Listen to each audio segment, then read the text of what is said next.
ప్రత్యేక రాష్ట్ర డిమాండ్పై కాంగ్రెస్ ఇచ్చిన హామీని నిలుపుకోవాలని ఆందోళన చేస్తున్న తెలంగాణ ప్రాంత కాంగ్రెస్ ఎంపీలను అధిష్టానం బుజ్జగించేందుకు శ్రీకారం చుట్టింది. పార్లమెంటు సమావేశాలకు హాజరై సహకరించాలని విజ్ఞప్తి చేసింది. ఎంపీలు మాత్రం హామీపై నిర్ణయం చెప్పేంత వరకు సమావేశాల్ని బహిష్కరిస్తామని తేల్చి చెప్పారు. ప్రత్యేక రాష్ట్రంపై చిదంబరం చేసిన వ్యాఖ్యల్ని తప్పుపట్టారు. తెలంగాణ కాంగ్రెస్ ఎంపీలు పార్లమెంట్ బడ్జెట్ సమావేశాలకు అడ్డు తగలకుండా ఉండేందుకు అధిష్టానం ప్రయత్నాలు చేస్తోంది. ఇందులో భాగంగా సస్పెన్షన్ కు గురైన ఎంపీలతో చర్చలు జరిపిన పార్టీ పెద్దలు తెలంగాణ ప్రాంత ప్రజల మనోభావాలను గుర్తించామని, సభా కార్యకలాపాలకు ఆటంకం కలిగించొద్దని విన్నవించారు. ఉప ఎన్నికలు, రాష్ట్రపతి ఎన్నికలు ఉన్నందున ఈ పరిస్థితుల్లో విధాన నిర్ణయాలు ప్రకటించలేమని పార్టీ పెద్దలు నిస్సహాయత వ్యక్తం చేశారు. ఎంపీలు మాత్రం తెలంగాణపై నిర్ణయం చెప్పేంత వరకు పార్లమెంట్ సమావేశాలను బహిష్కరిస్తామని స్పష్టం చేశారు. కీలకమైన బిల్లులు, ఓటింగ్ సమయాల్లో పార్టీకి సహకరిస్తామని ఎంపీలు వాగ్దానం చేసినట్టు తెలుస్తోంది.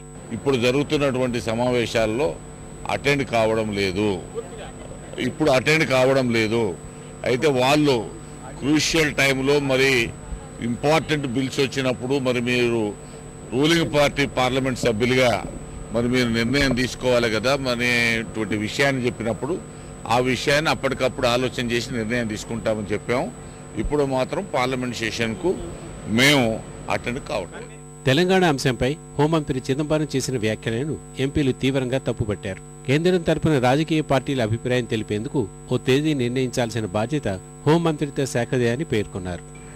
మీరు కేంద్ర ప్రభుత్వం పక్షాన హోంశాఖ మాత్యులుగా సంబంధిత రాజకీయ పార్టీలకు ఒక కట్ ఆఫ్ డేట్ పెట్టి ఈ తేదీ లోపల మీ అభిప్రాయాన్ని చెప్తారా చెప్పరా అని అడిగేటువంటి ఒక విధానాన్ని అవలంబిస్తారా?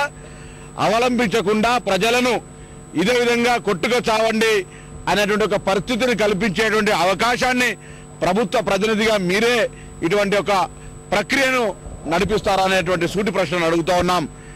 మరోవైపు తెలంగాణ కాంగ్రెస్ ఎంపీలు రాజీనామా చేయాలన్న కేసీఆర్ డిమాండ్ను పీసీసీ అధ్యక్షుడు బొత్స కొట్టిపారేశారు. తమ ఎంపీలు పరిణతి ఉన్న నేతలని, వారు తెలివైన నిర్ణయం తీసుకుంటారని వ్యాఖ్యానించారు.